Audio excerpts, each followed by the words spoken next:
welcome into another Coinage chat, everybody, where we dive into some big subjects for a mainstream audience. And today we're diving into the very big subject of revolutionizing media with a very special guest, the co-founder of Netflix, Marc Randolph, here with us today. Marc, thanks so much for joining us, man. Oh, Zach, it's a pleasure. You can tell I look like a revolutionary, don't I? The revolutionary man in a button-down. I'm in a sweater and a button-down, so I mean, like, both of us are revolutionaries in a certain sense. But no, Marc, there's so much to get into in this chat. Very happy to have you join Coinage today. And I guess we can start with all kinds of different things. But, I mean, I've introduced you before on shows when I was at Yahoo as the co-founder of Netflix, obviously. But also the author of That Will Never Work, one of my favorite books of all time. Not even business books, but just books. Because it focuses on so many struggles that I once talked about as, I guess, someone covering startups, but now I'm living as someone trying to get Coinage off the ground with our community of co-owners, including you. So I don't know what the title is to use for this. I don't know which one you prefer, honestly, but there's a lot of them. No, I think that's good. Entrepreneur is kind of rounds it all up. I mean, I wrote the book not because I wanted to be an author. I wrote the book because I wanted people to understand the things that you are now struggling with as starting your own thing. That it's not what you see on TV. It's not what you see on Shark Tank. It's not what you see in the books and the movies. It's a real struggle. Fun, challenging, exciting. That's what the point of the book was. So I'm an entrepreneur at heart. I don't think I have another book in me. I mean, there's a lot of lessons, so I don't know if you even need to put another one out there because there are so many that even I've been using over the last, it hasn't even been a year, but it feels like 10. But really, I guess, before you even get to the struggle phase, we can start on even just the ideation phase because I find a lot of similarities between what happened there, and by no means is Coinage Netflix yet. But the idea of using technology or seeing technology in the way that it was used, the way you and Reed Hastings used it back then when you were launching Netflix to revolutionize media, the ability to send DVDs in the mail kind of is what set that off, right? And so I guess, when you were planning this out, That Will Never Work piece, all the ideas you went through, all the times you heard no, how hard is it to get something off the ground that is so revolutionary in that sense, that something isn't able to be seen easily by everybody else? Well, Zach, it's actually a great parallel with what's happening now, certainly in Web3, because back then, and this is back in 1996, 1997, it isn't like I had been dreaming all my life about doing a media company. I had very pedestrian tastes in movies. I probably watched Lion King 150 times because I had kids that age. So this was not a passion project. This was, like now, seeing this opportunity where this new technology was coming along, which I really felt was going to change everything. And at that point in time, I said, how do I play? And for me, when I saw the internet coming along, the thing that I saw was it was going to change everything in how people bought and sold things, e-commerce. And what Netflix really was this search for something to sell on the internet. And, my business partner, Reed Hastings, and I, we brainstormed hundreds of ideas, many of which had nothing to do with movies. We brainstormed things like personalized shampoo. We brainstormed custom dog food. I pitched him doing personalized vitamins over the web, all kinds of crazy ideas. And then one of the crazy ideas that actually stuck was doing video rental. Or more specifically, video rental by mail. Yeah. And you brought up, the challenges. Well, it's a ridiculous idea. Why on earth is anybody going to come and order a movie, wait for us to mail it to them when they can go to a Blockbuster, which is right down the street? But thus is how revolutionaries think. They go, let me just see if I can figure this out. And maybe if things go right, we'll live to see another day. And at the time, too, when you had the idea, the title of the book, everyone kept telling you that'll never work or that the other ideas that you had before would never work. And, I guess it just took you trying to figure it out. And that's the same thing that happened, with us and the idea of trying to create a community-owned show. In terms of NFT as a technology, that technology came around and everyone was minting things and it was very unclear what this technology would be used for. similar to you guys, though, I feel like DVDs came around when a lot of people were using VHS players, and you had to deal with people learning how to use DVDs, buying DVD players. There was an on-ramp process, I suppose, in that as well. I mean, like, these things don't happen overnight, I guess. It's true, but we didn't see DVDs as being the technology that would change everything. No. I mean, what we saw was it was the internet, that there was going to be this way that you could connect to pretty much everyone in the world with a power that no one had seen before. And it's very similar to what's happening now with NFTs. People see this thing, and even now, everyone's dreaming, what are the amazing applications it's going to lead to? I mean, you know it's going to change everything, but you certainly have no idea what. And for us, it was going to change the way people obtain entertainment. We were sure that's where the internet led. And at the time, even though we knew eventually people would stream or download or get their movies digitally, we knew that it would be a long time before the technology was fully built out for that to happen. So DVDs was really a stopgap measure. I mean, we looked at Blockbuster at the time, the dominant video rental chain in the world, and they had a store. It seemed like every 3 blocks. I mean, I think they had what they have 9,000 stores, and they were all carrying VHS. Mm-hmm. And if we had tried to start with VHS, not only was that too big and heavy and bulky and expensive to mail back and forth, but we couldn't compete with them. And it was when DVD came along that we realized, wow, this could be the enabler for us. It's small and thin and light, so we can mail it using the US Post Office rather than having to use FedEx or Airborne. But perhaps the bigger thing was that because Blockbuster was bricks and mortar, they weren't going to invest in stocking their shelves with DVDs when maybe 2 people in the neighborhood had a DVD player. Yeah. But since the internet allowed us to have a single centralized inventory, we could cover the entire country with one inventory. And we said this just might give us a year, maybe 2 years head start. And hopefully that's enough to build something that'll allow us to outperform them. I like the way you phrase that too, in terms of stopgap, like using the technology as a stopgap in terms of, the NFTs that we have in the way that they're used is letting people kind of, again, we'll get into startups and the narrative and the power of a narrative because, a lot of people know Netflix as being born out of Reed Hastings having a very large blockbuster bill and that never took off. But the power of the narrative is there. But, using NFTs at the time, thinking about how you can, revolutionize media by decentralizing, democratizing, kind of telling stories that way. And that's what Coinage is all about in terms of trying to cover news and stories in crypto for a mainstream audience. But, I mean, I was laughed out of the room for talking about that, certainly at other mainstream media organizations. I don't think I can say on that. Well, I could say. It was called an F-up and laughed out of the room on trying to pitch this idea before. And I know you certainly were laughed out of the room before with other ideas. But, I mean, I guess it comes down to giving yourself the time to get something like that off the ground, seeing where this technology goes. When you look at Web3, though, and NFTs, as you said, the idea of revolutionizing what comes next, what about it is similar to, I guess, what you saw at the time back when the internet was just taking off in the 90s?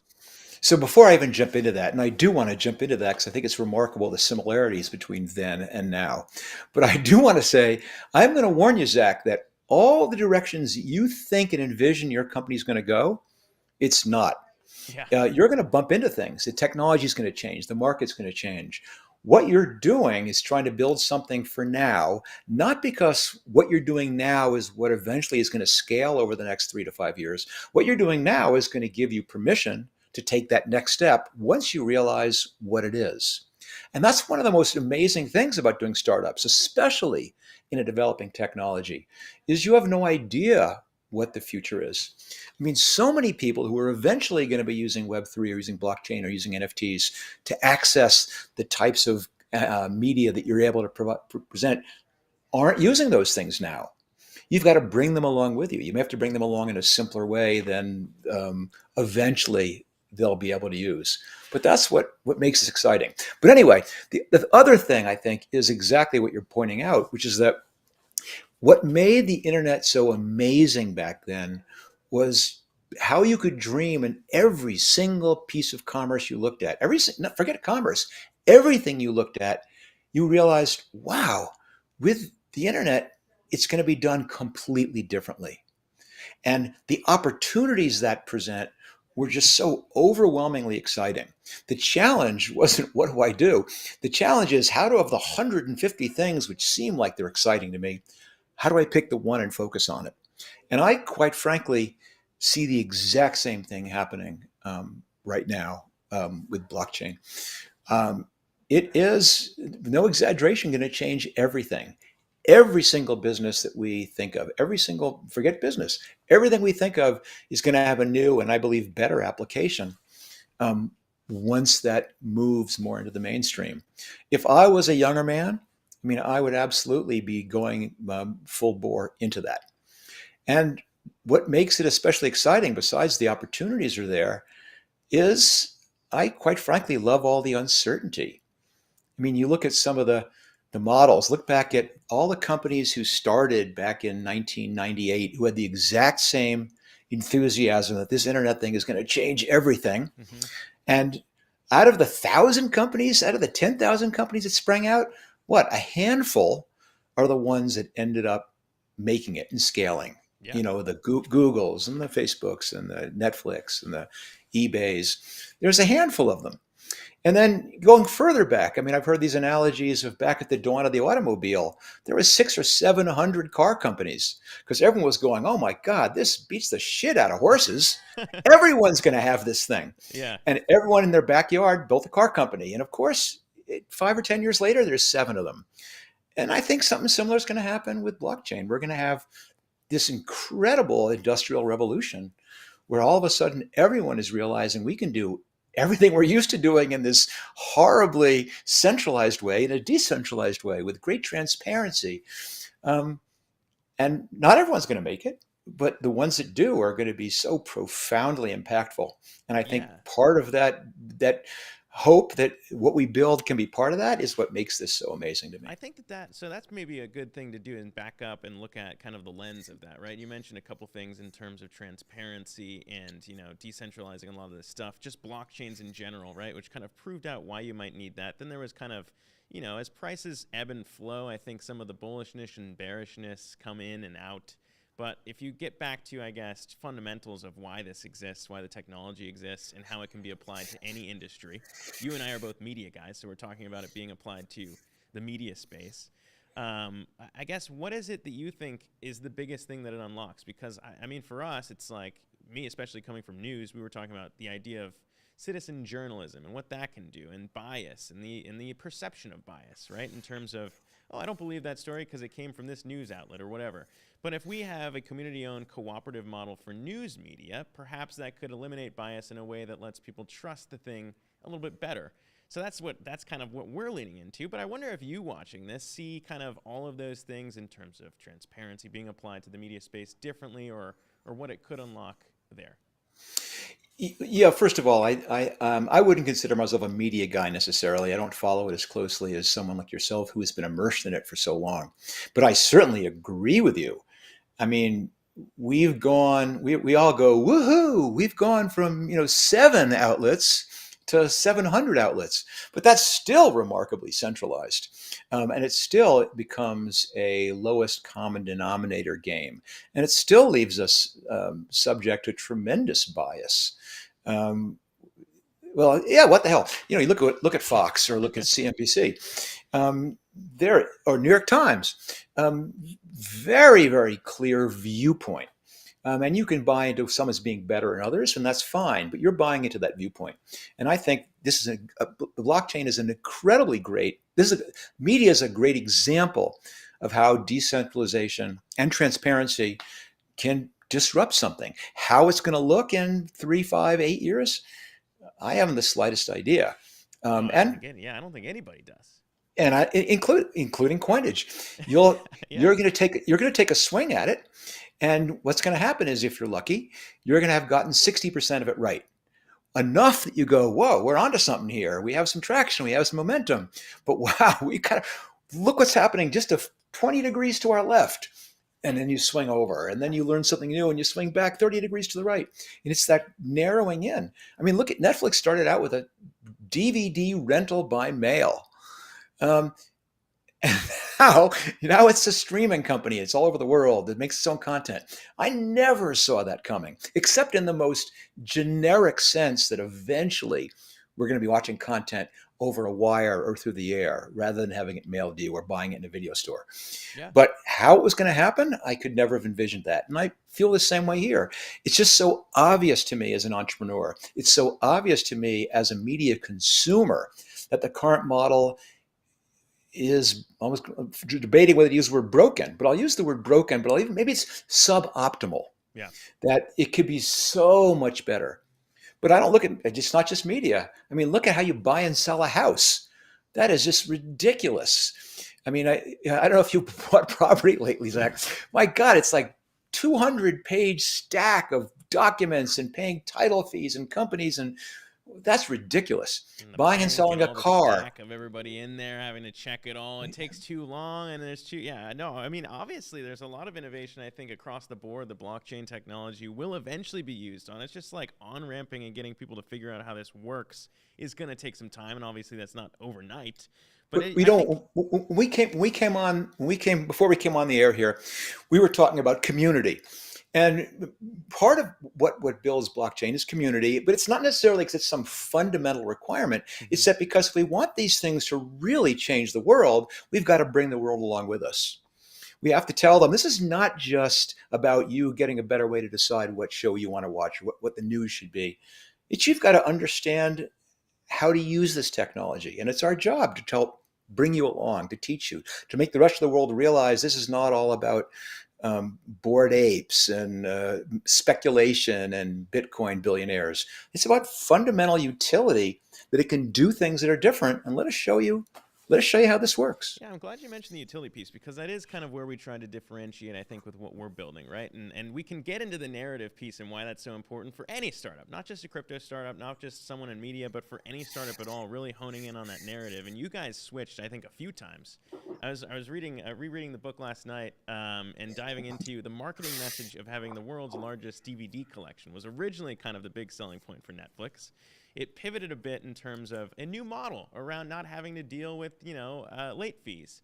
And then from there, kind of again, taking down Blockbuster and eating their lunch as the years rolled on and everything else that came after. But, for us, in even just trying to figure out what narrative this will be for Coinage, in proving out what a community-owned model might look like, we've landed on a few. We've landed on decentralizing news. We've landed on co-owning a show with your favorite creator. We've landed on a Kickstarter model meets Patreon meets verifiable on-chain ownership using NFTs. And so there's a lot of different narratives there. I mean, as an entrepreneur who's pitched one before and won in a way that Netflix beat out its competitor and almost everybody else, how do you figure out what narrative is going to win when no one knows what the future is going to look like? Wow, Zach, I'm so glad you're raising it because it's such a critically thing to get right. And in fact, when I look back at early days of Netflix, I would say it was immodestly one, two, or three smartest things that I did in the entire time I was at Netflix was help come up with that positioning, which was, in retrospect, so self-evidently right. And in our case, it was tricky because we at first were going, like as you pointed out, we're a DVD company. All right, hey, we're the world's fastest shipper of plastic. We have great availability. All these DVD centric positionings, and those would have been really strong positionings as long as we stayed a DVD by mail company. But we knew, from day one, from day negative 180, that we wouldn't be able to stay a DVD by mail company very long. In fact, that is one of the two reasons why every single person I pitched that idea to told me that'll never work. The other being Blockbuster. But number one was, it's digital. It's just a matter of weeks before everyone's streaming this thing and you're out of business. So we had to position it in a way that it would work in the present, but also work in the future. But if we had started off saying, no, we're the streaming company, but we don't do any streaming, that wouldn't have worked very well either. We would have lasted about 6 weeks. So the trick is, how do you find this positioning which works today, which allows you to build this customer equity, which you preserve forever, even as you begin moving and pivoting into the direction you eventually think you're going? And in our case, the positioning we chose was Netflix is the world's best place to discover great stories. because we knew that worked really well in a DVD by mail business because it was so hard to find things to watch at a Blockbuster store where you walked blindly up and down the aisles. But we Yeah. knew that that positioning would also work when we transitioned into streaming business, and that we wouldn't be requiring people to change how they thought about Netflix. We wouldn't need them to change what the reason was they liked coming to Netflix. All we were going to ask them to do is say, and it's the same old Netflix, you still use this to find great entertainment. Hmm. We're just going to deliver it to you differently. Right now, it's going to be on a DVD.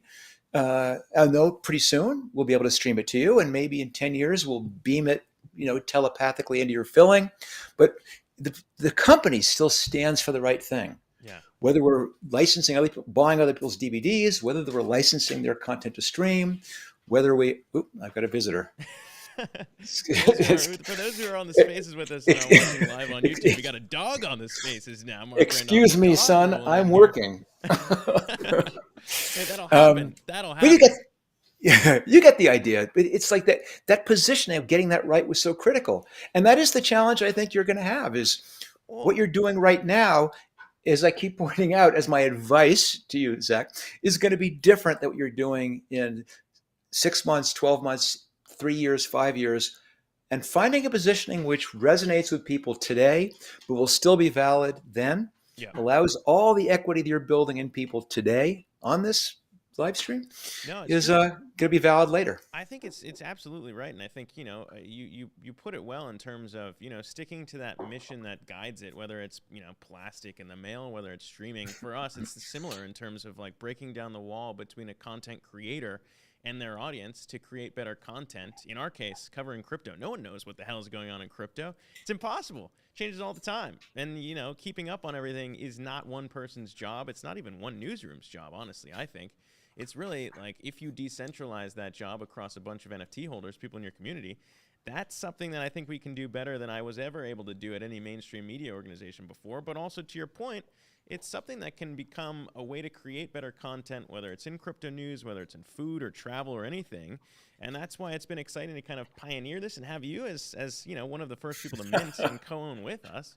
But also, I would be remiss, Mark, if I didn't point out that there are other people who could be winning these right now on a space. If you're following us, I mentioned we pinned to the top of our profile a giveaway link for people to apply, and we're giving out NFTs to people to co-own the show with us. But that's kind of, I guess, where we've landed as Coinage in trying to prove out what you can do with decentralizing ownership with your creator to try and produce a better piece of content, better show, whatever it may be. But for you watching everything now, Mark, I mean, obviously, like you said, you might not be a media guy in your own terms, but you've certainly now seen how the space has evolved. It's interesting, as someone who didn't work there, didn't start Netflix, but like, what do you make of the fact that now Netflix is kind of in a sea of everyone trying to copy their game? Now they're the blockbuster here when you got Disney Plus, Hulu, all the other streaming options. What do you see as maybe the thing that would differentiate streamers for us? Obviously, it would be co-owning the content with the community. Obviously, I'm biased here, but what do you see as kind of the thing, the next iteration that would change up the streaming game? Well, I'm not. I don't think that's the phase that we're in. Okay. I mean, as I look at what's happened, and it's all reasonably recent, it's in the last 2 or 3 years, but you don't forget Netflix has been laboring in obscurity, since 2009, I guess it was, 2008, 2007, actually, when we first started streaming. So it took 11, 12 years of Netflix being virtually the only one doing it until all of a sudden everyone wakes up and goes, oh my God, this actually is a better way for people to consume content. So there's this gratification that comes from seeing that you were right all along, and all of a sudden every media outlet has acknowledged that. So that's a great thing too. The other one is, personally, and I don't work at Netflix anymore, and I've been gone for quite a while, I think this is great for Netflix because it's going to keep them on their toes. There's nothing that drives innovation. There's nothing that makes sure that you're always focused on the customer satisfaction than having strong competitors. But I don't necessarily think that, as much as they might pay lip service to, oh, we have to compete, that's not who they're competing against. I think what's happening is, collectively, streaming is continuing to just mop up the rest of the linear broadcast world. I mean, there are still huge amounts of the world who is on cable, who is not receiving content on their phone Hmm. or on their device. And I think we're going to go through right now is a period of stabilization where basically it expands out. Because when you look at these numbers, I mean, Netflix and Disney are both in the, multi-hundred million subscriber range. But look at like YouTube, and they're in the billions. Look at TikTok; they're in the billions. So there's a long way to go before this becomes truly built out to the point where it becomes a zero net sum game, where all of a sudden one subscriber to Disney is one cancellation from Netflix. I mean, I Yeah. think the average consumer, you probably know better than I do, what, eight or nine different streaming services to subscribe to. So the challenge is not make them pick me versus Disney. I think the challenge is continuing to say, I've got a viable offer so that people continue to make this independent buying decision of is it worth it for me to, if I'm already a subscriber, to stick with Netflix or stick with Disney. And if I'm not, am I coming out with new water cooler entertainment? Yeah. Can't, as I used to call it back in, must see TV, where it becomes a reason in and of itself that you have to have an HBO or a Disney or a Netflix subscription. Yeah. I think So the I think it's classic content, joke. content, content. Yeah, I think the classic joke has become that it's now the new bundler owning all these streaming options is way more expensive than what you could have paid for with cable, anyways. Yeah. But I mean, I guess I think people are probably catching on who are listening on the spaces that this is mostly just advice corner for me to learn some things from you in terms of building. And one of the things I think that we're hearing from a lot of people right now in crypto, maybe even just in the general startup space right now, right, is kind of bunkering in, realizing that this isn't the same market we were in a year ago, building in the bear. And a lot of people building in the bear right now might not realize you yourself built in what was once a bear market, if you want to call it that, and the dot-com burst, the bear of bears. The secret to building in those periods of time when almost everything's working against you and momentum shifts, what was kind of, I guess, the biggest takeaways, I think, in terms of you set your mission out and then eventually something happens, the bottom falls out. In crypto, we've seen some huge collapses in 2022. I mean, what's the advice and the takeaway for founders or anyone building in a space like crypto or anything experiencing that? Yeah, it's a good question because there are a lot of lessons, and I saw it a couple times. I see it in 2000, saw it in 2008, seeing it in some ways now, and if it makes you feel any better, it's not just crypto which is collapsing. I mean, or has collapsed. Every single person who's doing a startup who was in a growth mode and was able to raise money based on growth is realizing all of a sudden that's yesterday's story. And that now it's, if I give you any money, is that the last money you're going to need? And that's a very, very different challenge. So I'll put it one way. Going through those periods is a tremendously great exercise for an entrepreneur because, even though you'll pay lip service to, we'll make it up in volume, it's easy when things are growing so quickly that people will throw money at you. It's a very different thing when you have to justify every cent you're spending, when you have to begin cutting it to yourself back and saying, what can we really survive on now? And I think it's a tremendous tool to have in your entrepreneurial toolkit, this ability to hunker down and survive a poor period. The second thing is that for those companies who are able to survive through this, it's great because it weeds out the weak members of the herd. And it's a tremendously positive, competitive um, ability that if you can last while external forces are taking care of all your competitors for you. But it is tough. It's taking a long-term view. I mean, especially in crypto. And I'll be the first to confess I'm one of those guys who long ago realized I have no idea how to predict rises and falls in crypto. So my sense of why I own it and why I would buy it have nothing to do with currency speculation. Because I realize I can't play that game. I can't win at that game. Yeah. My entire premise is that this is just the fuel that blockchain is going to use. And so I need to have that on hand. And so basically, every time something dips, I buy more, and I'm happy to wait on that forever and ever and ever because eventually I'm going to use it not to sell it to make a profit. I'm going to use it to buy into utility that I actually want. And if I have a low price average, I'm in good shape. But that's just me personally. I just think don't, if you're looking at this as a quick buck, good luck.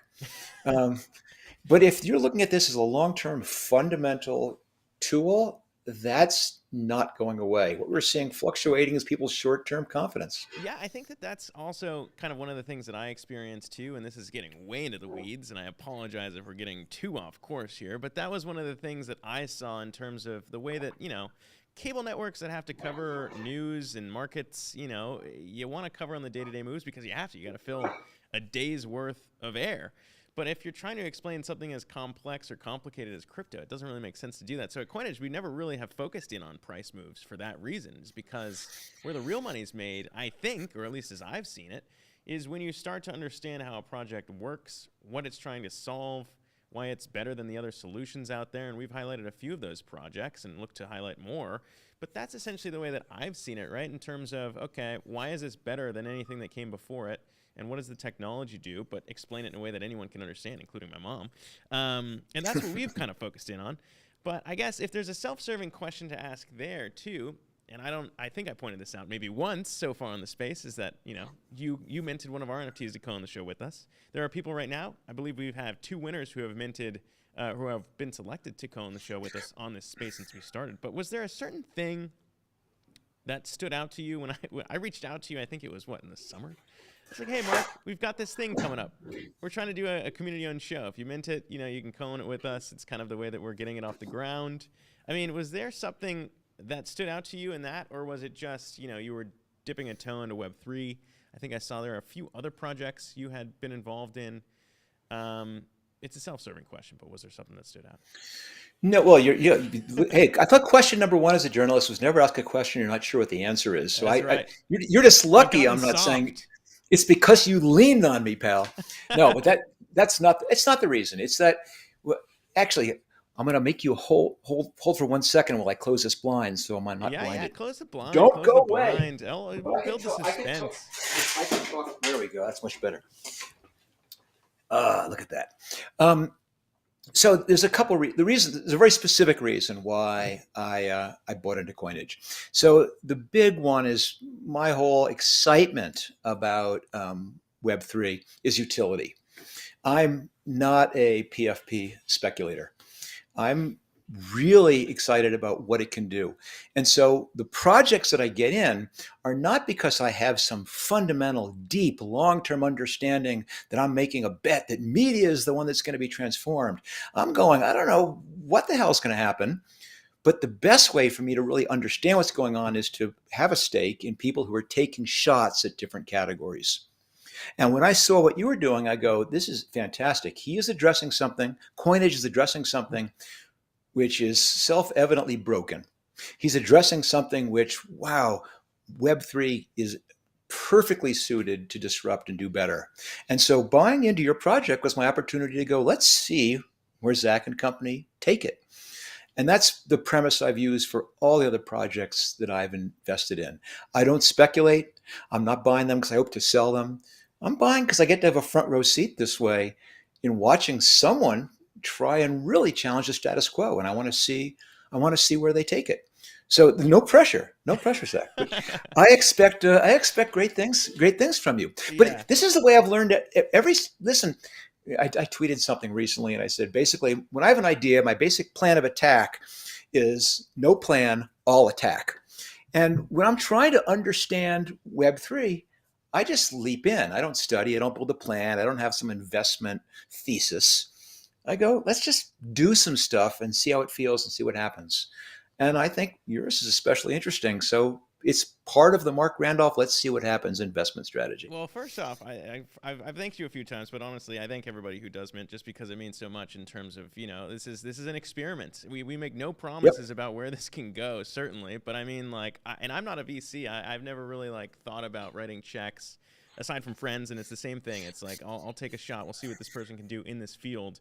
But that's kind of the way you look at it. And your support obviously means a lot. Everyone who's minted means the world when we see those trickle in, and everyone can watch. It's all transparent. But yeah, no, I mean, I guess that's the thing, right? And when you try and tackle some big problems, again, I keep pointing back to your book, just because there are so many little tidbits in there. around how you can kind of get a whole team to work in that regard. And for us, anyone who mints becomes basically part of a decentralized team to steer this project. But in that regard, I mean, you guys set up culture in a way that I think was unique in what has become known as radical honesty, right? And kind of building the responsibility of letting everyone kind of do what they want to do. And the culture piece, I guess, is my next thing I wanted to ask you about. And how do you actually do that well? How do you instill that in terms of, hey, we're not going to tell you what to do, how to do it. Like, we want your feedback. We want you to own this. How do you instill that in a team or a group of people? Well, it's one of those things which it's easy to say and it's really, really hard to do. And luckily, culture, and I say this a lot, culture is not aspirational, it's observational. In that the people who basically say, okay, we're starting our company, we need a culture, and then they have an offsite and they put on the whiteboard what they want their culture to be. And that's not how it works. Culture comes from the behavior of the people there, and it comes dramatically powerfully from the founders and the leaders of the company. How they act is the way the rest of the company is going to act.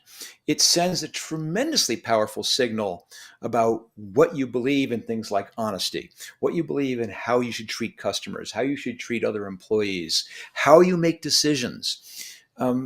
People watch that. I mean, anyone out here who has kids knows exactly what I'm talking about. You can tell some kid what to do, but there's little eyes that are watching all the time, and that's what they pay attention to.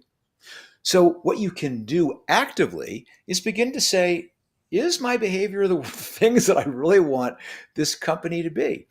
And you brought up radical honesty. And that is not because Reed and I were driving around and going, hey, wouldn't it be cool to have a company founded on radical honesty?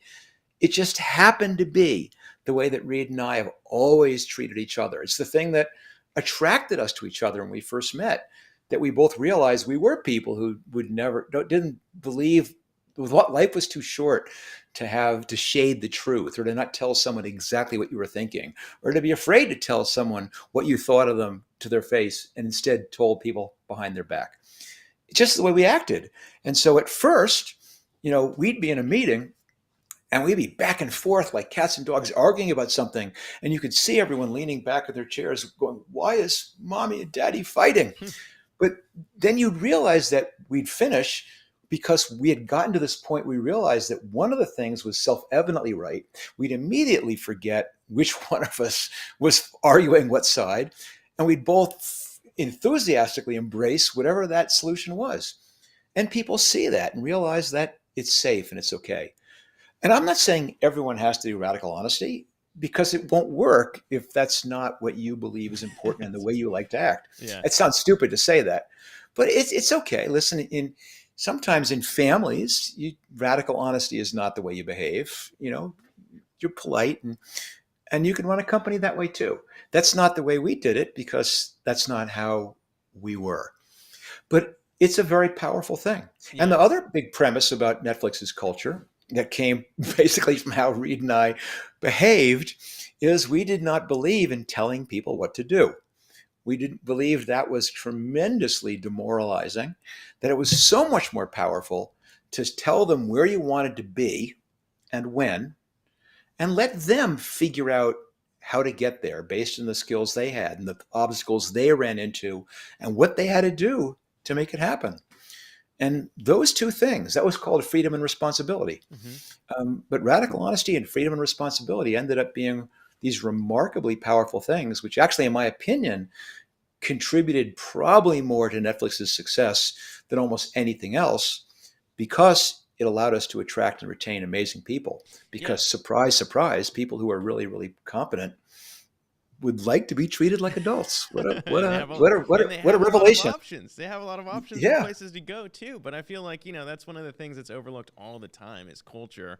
And I think it's just because it's really hard to put your finger on it in terms of how do you actually work on creating it. And sometimes the harder you try, the bigger you fail. But I'm glad you mentioned it's somewhat of kind of like a family, because, there are a bunch of tweets that you put out recently, I think. I don't know if this is a recent thing, but there have just been a lot of tidbits and advice, almost founder advice, that you've been putting out. And I've recognized a lot of them from the book, but there's a lot in there around just succeeding, not in terms of, a startup making it IPOing, becoming as big as Netflix, but also the values that you tried to live by. One of those I think you've talked about a few times, and I think it went viral, was, instilling the value of family for you, which I think was your Tuesday night date nights, and drawing the line and saying, look, I got to get out of the office at this time. I mean, I would think it'd be extremely hard to do that in a culture setting where, look, if you're not performing up to par, you're going to hear about it because it's radical honesty. I think even in the book you describe Reed Hastings demoting you through a PowerPoint and calling you out. I mean, that doesn't sound fun. So, I mean, like, how do you actually maintain that piece where you say, look, I'm still going to give myself this out because family matters. These are important values to me. There's two pieces to this, and they both work together. And the first one is that if you don't know what you want, the odds of you getting it are extremely low. To think that you're going to stumble into having some kind of balance in your life is ridiculous. And too many people do it that way, that their family or their spouse or the hobbies that make them whole, I'll do those in the spare time I have. Yeah, good luck with that.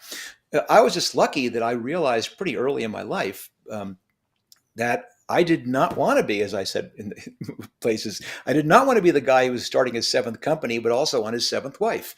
And that if I wanted that kind of life where I had a genuine relationship with my family, where my kids actually knew me, I had to make it a priority. And I had to make sure that I carved something out that I fought to hold on to. And that was these Tuesday night date nights, which is 5 o'clock every Tuesday, rain or shine, I would leave the office.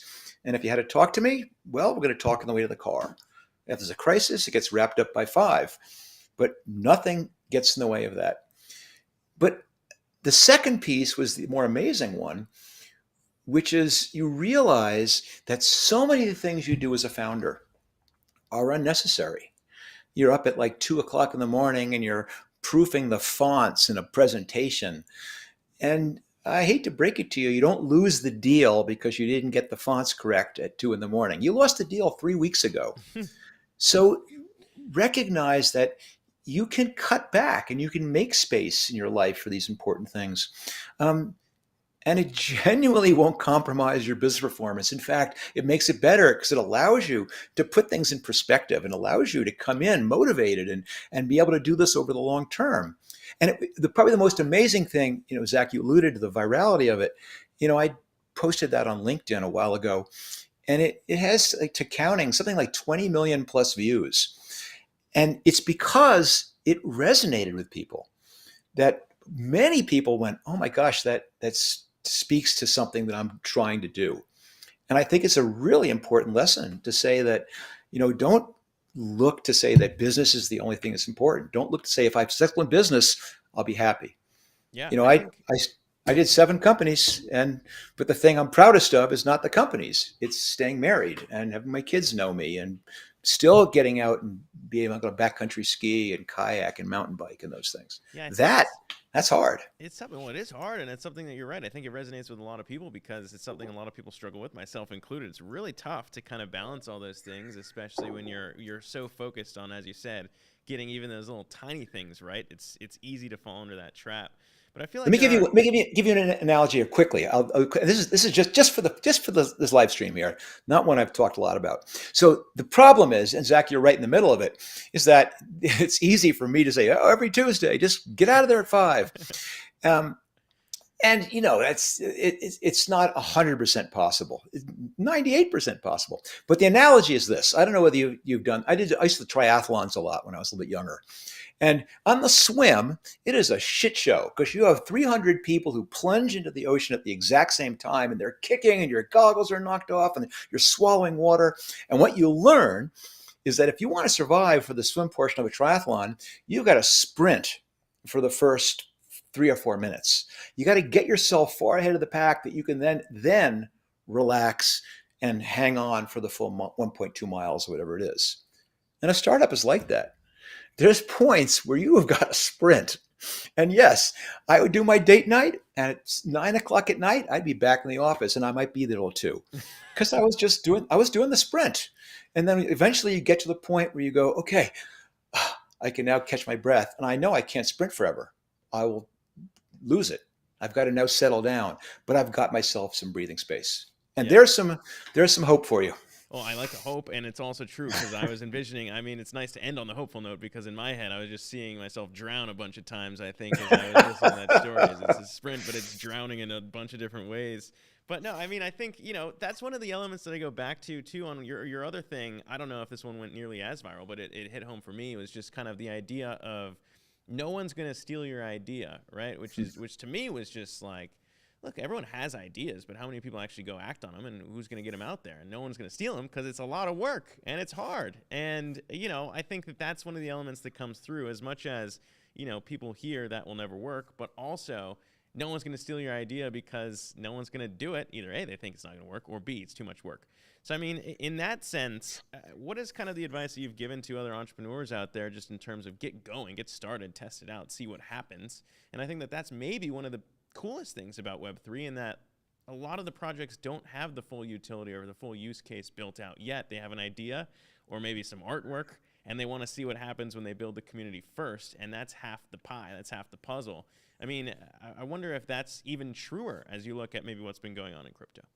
It's absolutely true, but it's I wouldn't say it's true, or it's true for every single startup. And just like I keep saying to you, what you envision the next 2 or 3 years going to be is wrong. You're going to get 3 or 6 months in, realize that one of your assumptions was off. You're going to learn something new about your customers, about your viewers, what they want to see, and then you're going to pivot. And that's how it's supposed to work. And what gets people in trouble is when they sit back trying to plan 2 and 3 years in advance, and they don't want to start until they're sure it's going to work. And so they don't want to start down the path because they can't see around the corner. And then 2 years later, they finally go, okay, I understand what's around the corner because I've done a lot of research and studies and task forces. Let's go. And they turn the corner and there's 600 people in front of them. If you want to see what's around the corner, start down the path and you'll see what's around the corner. If you have an idea, start building it. Does not need to be fully thought out. It's the whole process of colliding your idea with a customer as quickly and cheaply and easily as you can. That is the fundamentally most important thing to understand as an entrepreneur. And it's why this someone's going to steal my idea is the most tragic, heartbreaking thing you can say. Because by protecting your idea, I don't want to tell anyone, I don't want to start or show anyone. What you're doing is delaying the moment where you're colliding your idea with reality. And so you're protecting the one thing which is the least important ingredient. Because what you think the idea is, it's wrong. You're going to find out as soon as you start, it's something else. And by not starting, you're not doing the 99% thing, which is the most important thing. Yeah. Predisposition to action. The single most important attribute you can have as an entrepreneur. Yeah, I think that one hit home for me as well, just because it was like, okay, we were building this, and in the spirit of Web3, we basically put our white paper out there that proved exactly the model for how anyone else could do this in terms of, community ownership using a cooperative model around, co-owning it via the NFTs. But we put it out there just because, it's like, all right, we don't know if this is going to work, but here's how we would do it. And if there's a better model out there, show us, and maybe we'll steal that too in the spirit of Web3. Not really. But I mean, I think that is one of the core elements because so many people get stuck on that. And I certainly have in the past before you actually want to dive in and see what it's all about. But that's and listen, don't get me wrong. It's fine to do a white paper. The thing that's wrong is if 3 months in, the world looks different to you and you're going, no, we have a white paper. We got to stick. That's the problem. No, for sure. And luckily, people like you and everyone else who's minted, we've heard feedback from a lot of people. And so that's the other thing, too. Even while being on this space, we've added more. This will be my last reminder as we wrap up the space since we only have about 10 minutes left, Mark. But anyone who's listening can apply via that Gleam link pinned to the top of our Twitter to join in the giveaway to co-own Coinage with us. But no, I mean, you open this kind of conversation about, not being so far in the media. I know you still like watching things, though. We talk about this all the time. Last time you and I were on Yahoo together. Have you been watching actively this Oscar season around? I'd be remiss if I didn't ask you if you thought anything about that. Oh no. No. it, it's becoming less and less and less relevant. Yeah. It's maybe it's an evening of entertainment. Oh, look what so and so is wearing, and but it feels a little retrograde. I don't know. It's like I don't know. It's kind of like watching the Kardashians. You go, I can't. Wow, I can't take my eyes off this. But fundamentally, once the show's over, I haven't really changed my thinking very much about anything. Yeah, but no front runners for you. I mean, I've been so behind. I'll be honest. I've been so heads down in crypto. I haven't had time to watch basically anything at all, whether it's TV streaming or whether it's movies either. But there's nothing really that I have to add to the question of favorites at Oscars. So I think I might move past that one. Yeah. But no, I mean the other things too that a lot of people were curious about, at least in our community, was kind of you looking at. Obviously, we've talked a lot about Web3 and what crypto, what NFTs could do for all kinds of sectors. The other big one that people keep asking about a lot is AI or use cases in that realm. I'm not sure if there's anything that you've seen as a VC, as a startup coach, as an advisor here, things in that space that jump out to you as saying like, okay, this is going to be pretty big. Yeah, I think it's going to be remarkable. I mean, it's technically beyond me a little bit, which means that I don't have that same. See, as an entrepreneur, you have these itches. It's like you're walking down the street and seeing a box full of puppies. It's very hard to walk past and not want to go, oh, this pill, I got to grab it. When I see a technology or a business idea, I feel the same way. I've got to do something with this. I think AI is tremendously exciting. I mean, the whole open AI stuff just is mind blowing what it can do. But I think what it's going to be is a fundamental anchor technology. What's going to be interesting is what's built on top of it. And I've seen, gosh, so many pitches for people building utility on top of this. For example, people building companies to write scripts for TV and movies where they have to inject some creativity, but so much of the grunt work gets taken care of.